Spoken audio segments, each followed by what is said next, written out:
Welcome back to DK education academy. तो कैसे हो आप लोग? आई होप सभी बहुत अच्छे होंगे अपने अपने घरों में और जम के पढ़ाई कर रहे होंगे। मैं देव कुमार अपने तहे दिल से आपका स्वागत करता हूं आपके अपने चैनल डीके एजुकेशन एकेडमी में। तो बच्चों, एज यू नो कि हम 11.2 का सॉल्यूशन अपलोड कर चुके हैं और आप लोगों ने होप सो उसको देख लिया होगा और वो एक्सरसाइज पूरी कर ली होगी। तो बच्चों, आज हम करने वाले हैं introduction of miscellaneous exercise chapter 11, that is introduction of 3D यानी 3 डायमेंशनल ज्योमेट्री। तो स्टार्ट करते हैं अपने very first example, that is example number 7, जो कि पेज नंबर 213 एनसीईआरटी रहने वाला है। बट बिफोर दैट यहाँ पे दो फॉर्मूले का यूज होगा। पहले मैं उसका थोड़ा सा आपको इंट्रो दे देता हूँ। तो दो फॉर्मूले में से वेरी फर्स्ट फॉर्मूला है मिड पॉइंट फॉर्मूला, देन दूसरा फॉर्मूला है सेंट्रॉइड फॉर्मूला। तो देखिए, मिड पॉइंट फॉर्मूला तो आप लोग जानते ही हैं कि अगर दो पॉइंट है, let's say A point x1 y1 z1 और एक बी पॉइंट है x2 y2 z2। ओके, और यहां पे कोई पी पॉइंट हम कैलकुलेट कर रहे हैं, ठीक है, X Y Z which is mid point of A B. तो इसका फॉर्मूला क्या होता है बेटा? इसका फॉर्मूला बिल्कुल सिंपल है। देखिए, मैं बता देता हूं। Coordinate of P point that is x, y, z equal to, मैं नीचे लिख देता हूं, थोड़ा स्पेस कम है तो P with in bracket x1 plus x2 upon 2 comma y1 plus y2 upon 2 comma z1 plus z2 upon 2। तो ये मिड पॉइंट फॉर्मूला होता है। और जो दूसरा फॉर्मूला है सेंट्रॉइड फॉर्मूला, जब वो हम उसका क्या कहते हैं क्वेश्चन करेंगे तो उसमें मैं आपको समझाऊंगा उसके बारे में। तो इसको कहते हैं मिड पॉइंट फॉर्मूला। ये आपने ऑलरेडी पढ़ रखा है, इनफैक्ट 10th क्लास में भी पढ़ा था, बट फर्क इतना वहां पे 2D था, यहाँ पे 3 डायमेंशनल ज्योमेट्री। ओके, तो एग्जांपल नंबर 7 में रीड कर रहा हूं, आप लोग ध्यान से देखेंगे और फिर इसका यूज कैसे करते हैं मैं आपको वो भी समझाऊंगा। तो देखिए बच्चों, एग्जांपल नंबर 7, इसमें लिखा है बेटा कि show that the points A 1 2 3 B points है, सी पॉइंट है एंड डी पॉइंट है, और कहता है कि are the vertices of a parallelogram ABCD but it is not a rectangle. Okay, तो पहले मैं पॉइंट्स लिख लेता हूं, एक काम करता हूं। तो एक ए पॉइंट है बेटा, A point is 1 2 3 1 2 3 and is B point -1 -2 -1 -1 -2 -1। Okay, C point is 2 3 2 2 3 2 and last one is D point which is equal to 4 7 6 4 7 6। Okay, तो बेटा ये पॉइंट्स हैं आपके पास में और आपसे क्या बोला है वो आप अच्छे से जानते हैं। आपसे बोला है कि आपको ये प्रूफ करना है कि ये जो है पैरेललोग्राम के वर्टिसेस है और ये रेक्टेंगल नहीं है। ओके, तो देखिए मेरी बात को समझिएगा।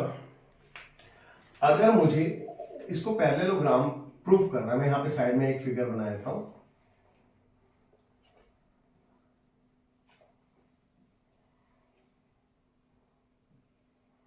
ओके, तो ABCD, let's say ABCD be a parallelogram. तो अगर मुझे इसको पैरेललोग्राम प्रूफ करना है और ये रेक्टेंगल नहीं है तो मैं कैसे कर सकता हूं बेटा? मैं इसकी आमने सामने की साइड यानी कि अपोजिट साइडों को क्या दिखा दूंगा? इक्वल दिखा दूंगा। It means A B equal to C D दिखा दूंगा and B C equal to A D दिखा दूंगा, है ना, by using distance formula as you no.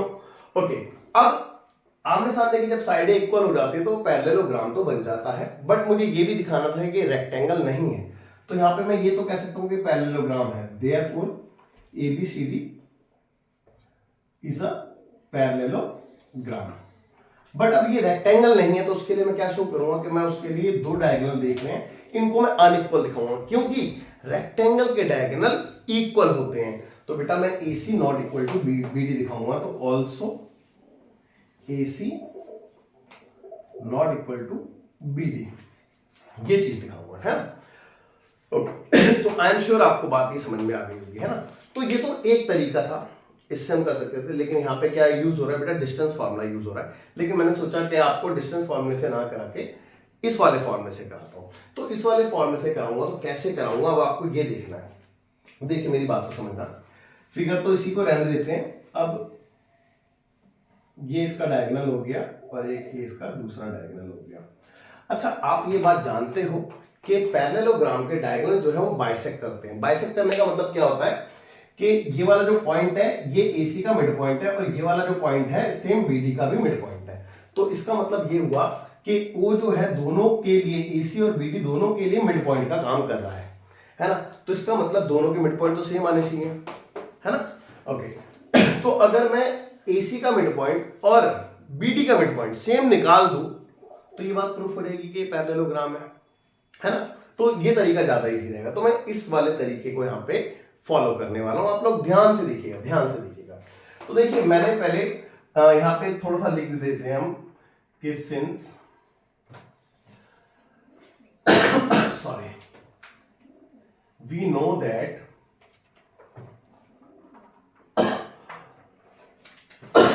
The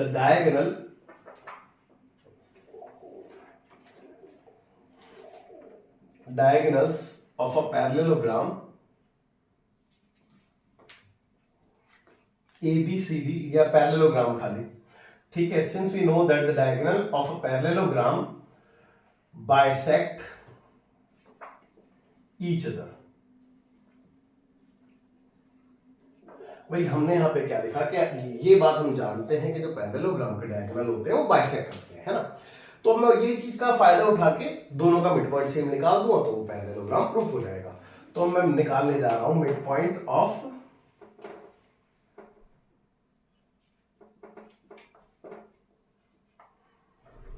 diagonal AC, है ना, डायगोनल AC। ओके, तो डायगोनल AC का मिड पॉइंट निकालने जा रहे हैं, ध्यान से देखेंगे बेटा। तो हमने किससे डिनोट किया, O से डिनोट किया है, तो O ही लिख लेते हैं। ओके, तो फॉर्मूला आपके सामने ही है बेटा, तो मैं फॉर्मूला नहीं लिख रहा, डायरेक्ट वैल्यू लिख रहा हूं। तो जब मैं AC का मिड पॉइंट निकाल रहा हूं तो बेटा A के कोऑर्डिनेट और C के कोऑर्डिनेट का ही तो यूज करेंगे। तो A के कोऑर्डिनेट ये रहे और C के कोऑर्डिनेट ये रहे। तो x1 प्लस x2 यानी कि 1 प्लस 2 अपॉन 2, क्लियर है, ठीक है। y1 प्लस y2 यानी कि 2 plus 3 upon 2, comma z1 plus z2 यानी कि 3 plus 2 upon 2। I am sure कि कोई डाउट नहीं रहा होगा, है। अच्छा, मैं इसको थोड़ा सा ना सेपरेट करने के लिए, बस अभी सेपरेट हो गया है ना, क्योंकि वो फॉर्मूले का पार्ट है। ओके, तो O पॉइंट बेटा कितना आ गया, 2 और 1 3/2, 3/2, comma 3 to 5/2, comma 3 to 5/2। Okay, तो यहां से तो ये आ गया। अब बेटा AC का जो मिड पॉइंट है वही अगर BD का भी मिड पॉइंट होता है तो ये बात प्रूफ हो जाएगी कि ये एक पैरेललोग्राम है ना। ओके, तो मैं अब BD का मिड पॉइंट निकाल लेता हूं, है ना। तो ऑल्सो मिड पॉइंट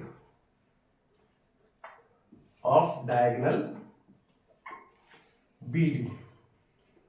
ओके, अब देखते हैं, है ना। तो BD यानी कि ये दोनों कोऑर्डिनेट का हम यूज करेंगे। भाई B की और D की तो यूज करेंगे। तो x1 प्लस x2 यानी कि x1 की वैल्यू -1, x2 की वैल्यू 4 अपॉन 2। ओके भाई, y1 plus y2 -2 plus 7, check कर लो, अपॉन 2, और z1 प्लस z2 यानी कि -1 plus 6 upon 2। I am sure कि कोई डाउट नहीं होगा आपको। अब देखिए ओ ये कितना हो गया बेटा, 3/2 हो गया, चेक कर लो। 7 में से 2 गया तो 5/2, और 6 और 1 5/2, और ये क्या, ये तो सेम आ गया, चेक करो भाई। अगर ये सेम आ गया तो इसका मतलब ये पैरेललोग्राम है। तो इट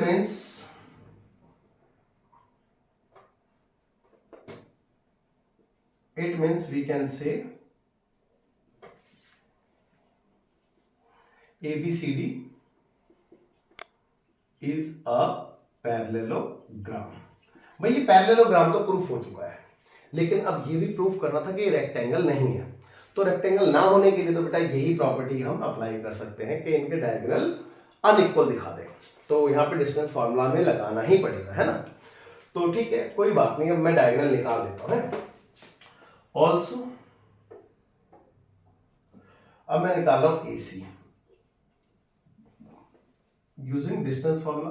तो बेटा मैंने आपको अच्छे से समझाया कि डिस्टेंस फॉर्मूला क्या होता है, x2 माइनस x1 का whole square plus y2 minus y1 का whole square plus z2 minus z1 का होल स्क्वायर, है ना, आप जानते हो।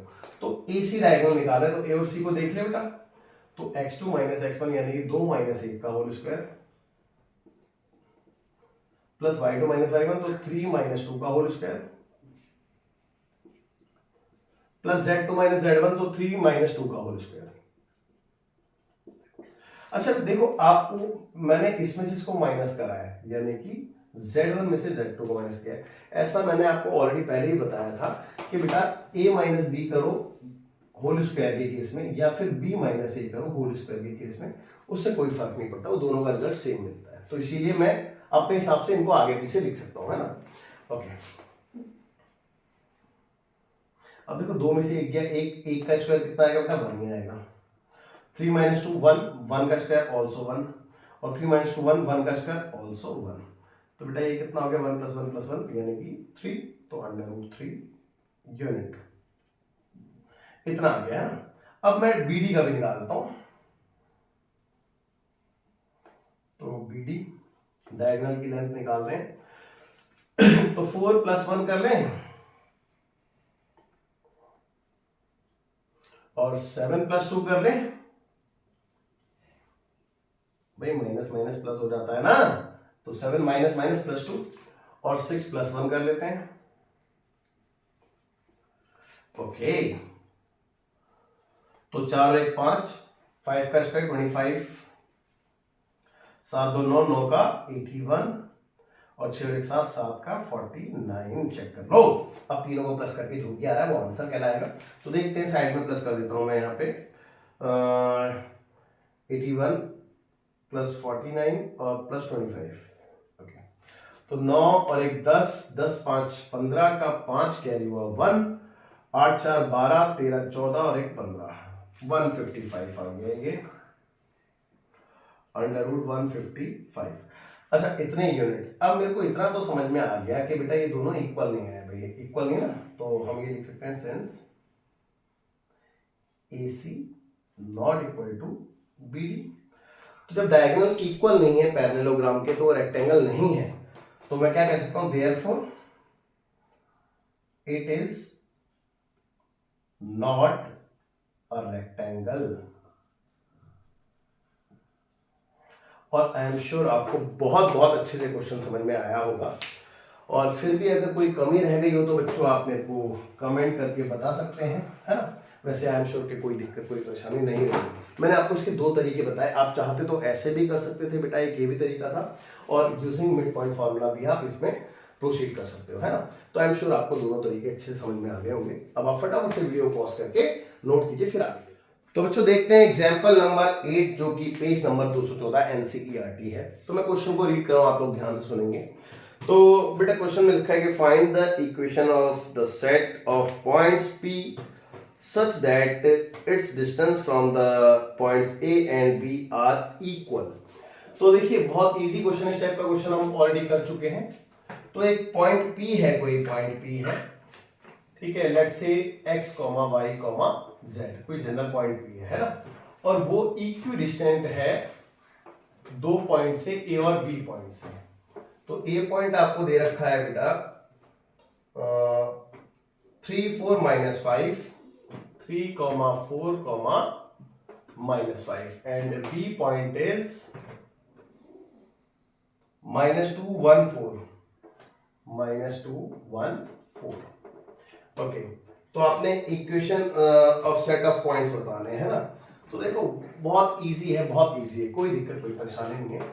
आप simply according to the question, भाई आप ये जानते हो कि AP बराबर PB है, इट इज ऑलरेडी गिवन। तो आपको ये पता है डिस्टेंस फॉर्मूला लगाना है,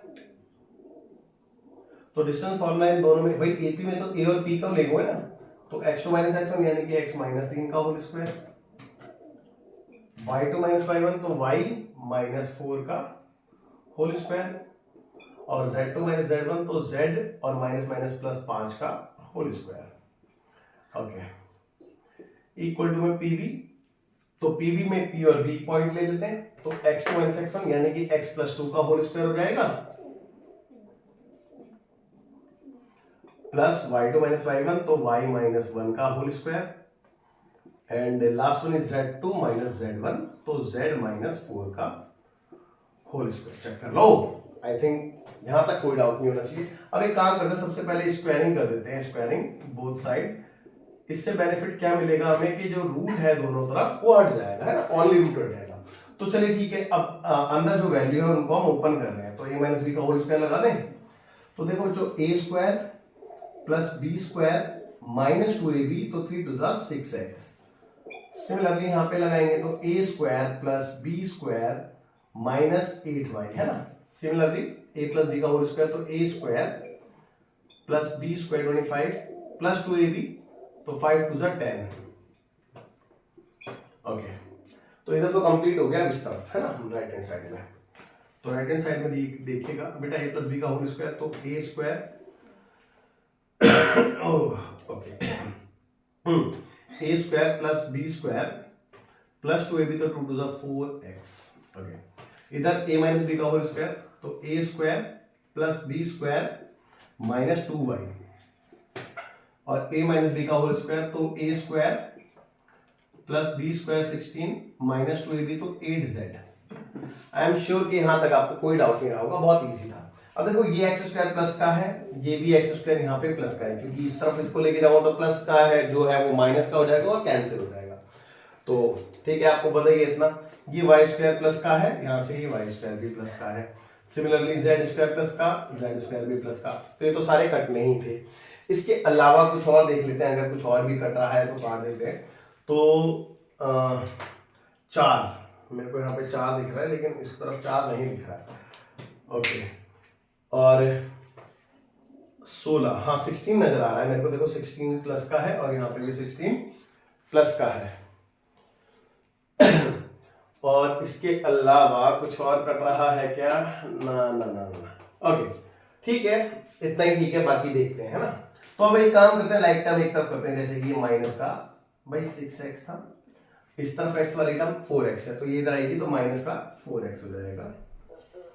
अब y वाली टर्म देखते हैं, माइनस का 8y है और इस तरफ y वाली टर्म 2y, इस तरफ आएगी तो ये प्लस का 2y हो जाना है। और z वाली टर्म tan z प्लस का है और इस तरफ से ये प्लस का 8z हो जाएगा। ओके, अब कांस्टेंट देख लेते हैं। तो कांस्टेंट में एक 9 है, एक 25 है, 2 है ना। तो 25 और 9 34 है ना। तो 34 ये हो गया यहाँ पे प्लस का। और राइट हैंड साइड में देखते हैं, एक 4 है, एक 1 है, यानी कि 5, और 5 इधर जाएगा तो माइनस का हो जाएगा। इक्वल टू में राइट हैंड साइड में क्या बचा? 0, है ना। चेक कर लो, अभी 6 4 10 भाई माइनस का 10 हो गया, और 8 में से 2 गया तो माइनस का 6y 6y हो गया। ओके, और 10 और 8 18 18 प्लस का हो गया 18z। ओके, और ये माइनस का 29 हो गया, है ना, सॉरी प्लस का 29 हो गया, इक्वल टू 0। और अगर कुछ कॉमन है तो बेटा हम कॉमन लेके उसको भी काट सकते हैं, बट कुछ कॉमन है नहीं। लेकिन एक काम करते हैं, आगे माइनस अच्छा नहीं लगता तो मैं इसको -1 से इंटू करा देता हूँ, ठीक है, जिससे कि सबके साइन बदल जाएंगे। तो ये 10x जो है प्लस का 6y जो है वो प्लस का, ये माइनस का 18z और ये माइनस का 29 इक्वल टू 0। 29 को चाहो तो आप उधर शिफ्ट कर सकते हो, बट अगर नहीं भी करना तो चलेगा, इधर भी रहने दे सकते हैं हम। तो ये आपका आ गया equation of set of points, है ना। तो एक बार मैं आंसर को जरूर चेक करना चाहूंगा, क्रॉस चेक कर लेता हूँ, उसके बाद आप वीडियो को पॉज करके चाहें तो नोट कर सकते हैं, है ना। तो इसका आंसर जो आ रहा है वो है 10x plus 6y minus 18z minus 29 equal to 0। बिल्कुल सही है आंसर। और अब आप फटाफट से वीडियो पॉज करके नोट कीजिए, फिर देखते हैं नेक्स्ट एग्जाम्पल। तो बच्चों देखते हैं एग्जाम्पल नंबर 9, जो कि सेम पेज 214 एनसीईआरटी है। This is a last question of introduction of miscellaneous exercise. तो ये लास्ट क्वेश्चन रहने वाला है मिसलेनियस एक्सरसाइज का, और मैं क्वेश्चन को रीड करूं, आप लोग ध्यान से सुन लीजिए, है ना। ओके, तो एग्जाम्पल नंबर 9 कहता है the centroid of triangle ABC is at the point 1 1 1 if the coordinates of A and B are this respectively. Find the coordinates of the point C. Okay, तो क्वेश्चन तो आप लोगों ने सुन ही लिया है, लेकिन क्वेश्चन की अभी डिटेल मैंने नहीं लिखी है। बट बिफोर दैट मैं आपको ना पहले ये चीज बता दूं कि सेंट्रॉइड क्या होता है ना। ओके, तो जैसे कि कोई ट्राइंगल ABC है। ओके, ये A पॉइंट है, ये B पॉइंट है, ये C पॉइंट है। सेंट्रॉइड कहते हैं, G पॉइंट से इसको डिनोट करते हैं बेसिकली, XYZ। ओके, और ये जो G पॉइंट आप देख रहे हो ना, ये जब हम तीन मीडियंस बनाते हैं ना बेटा, तो तीनों मीडियंस का जो कॉमन पॉइंट होता है वो सेंट्रॉइड कहलाता है, G पॉइंट, है ना। अब इसका फॉर्मूला क्या होता है फाइंड करने का, वो मैं अभी आपको बता दूंगा। पहले मैं क्वेश्चन की डिटेल लिख लेता हूँ, है ना। तो बच्चों क्वेश्चन में डिटेल में आपको क्या क्या दे रखा था कि सेंट्रॉइड दे रखा था 1 1 1, यानी कि आपको ये तो ऑलरेडी गिवन है। G पॉइंट कितना है बेटा 1, 1, 1। ओके, और कहते हैं the coordinates of A and B are इतना। तो A के है 3 -5 7, A के कोऑर्डिनेट आपको दे दिए 3 -5 7। ओके, और B के हैं बेटा -1 7 -6, -1 7 -6। और आपसे बोला गया है कि respectively find the coordinate of the point C। Okay, तो आपने C के कोऑर्डिनेट निकालने हैं, तो मतलब आपके पास C के जो कोऑर्डिनेट्स हैं वो गिवन नहीं है। चलो आप इसको एक काम करो, x3 y3 और z3 मान लेते हैं, बिकॉज ऑफ ये x1 y1 z1 रहने वाला है, और ये क्या होता है बेटा x2 y2 z2 होता है। तो इसीलिए मैंने इसके कोऑर्डिनेट को x3 y3 z3 से डिनोट कर दिया, है ना। ओके, अब देखिए सेंट्रॉइड का फॉर्मूला क्या होता है, मैं आपको वो बता देता हूं। तो coordinate of centroid of triangle ABC equal to G।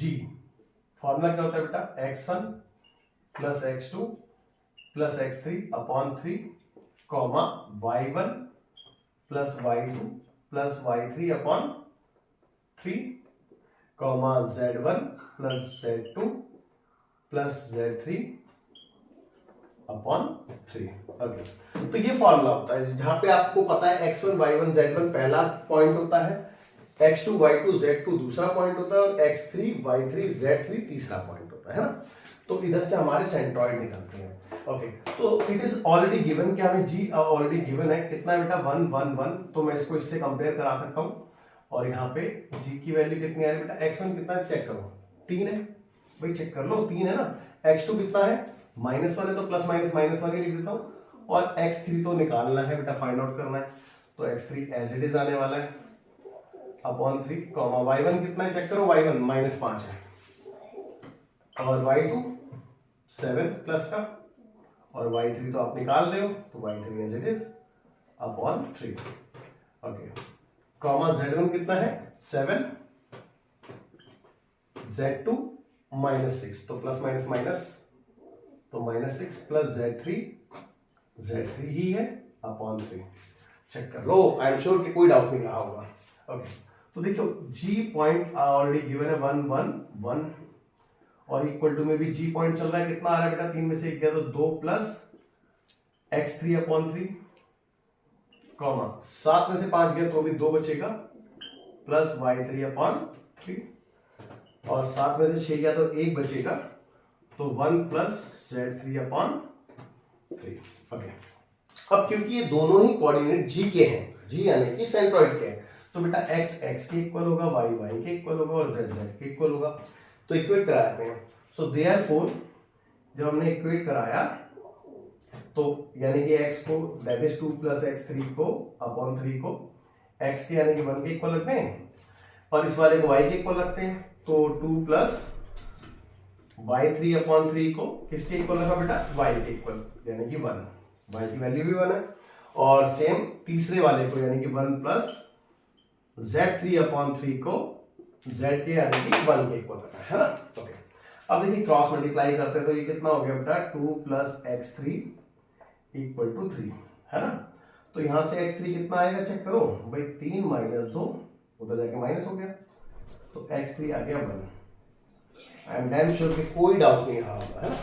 Similarly यहां से y3 निकालते हैं, तो 2 plus y3 will be equal to 3, cross multiply, तो y3 will be equal to 3 minus 2, है ना, तो y3 will be equal to 1। Okay, अब z निकालते हैं, तो क्रॉस मल्टीप्लाई करके 1 plus z3 equal to 3, z3 equal to 3 minus 1 और z3 इक्वल टू आ गया 2, चेक कर लो। तो बच्चों यानी कि हमें x3 y3 z3 मिल चुका है, तो it means coordinate of point C मिल गए, है ना, तो उसको लिखेंगे, तो hence coordinate of point C कितना है बेटा, 1 1 2, है ना, ये आपका आंसर हो गया। और आई एम डैम श्योर कि आपको अच्छे समझ में भी आ गया होगा। मैं एक बार इसका आंसर जरूर चेक कर लेता हूं, और 1 1 2 बिल्कुल सही जवाब है। और इसके बाद यानी कि इस क्वेश्चन के साथ आपका जो आज की क्लास थी वो ओवर होती है और ये इंट्रो कंप्लीट हो चुका है। तो बच्चों मैं ये जरूर कहूंगा कि इंट्रोडक्शन के बिहाफ पे आप एक बार मिसलेनियस एक्सरसाइज खुद से जरूर ट्राई करें, है ना, और आई एम श्योर कि आपसे होगी। अगर गलती से किसी क्वेश्चन में अटकते हो तो मैं उसका सॉल्यूशन डालूंगा, तब आप देखना, है ना। ओके, तो बच्चों आप वीडियो पॉज करके नोट कर लीजिए, और इस क्वेश्चन के साथ आज की ये क्लास जो है ओवर होती है। तो समय हो चुका है आपसे अलविदा कहने का। सो बाय बाय, टेक केयर, जय हिंद।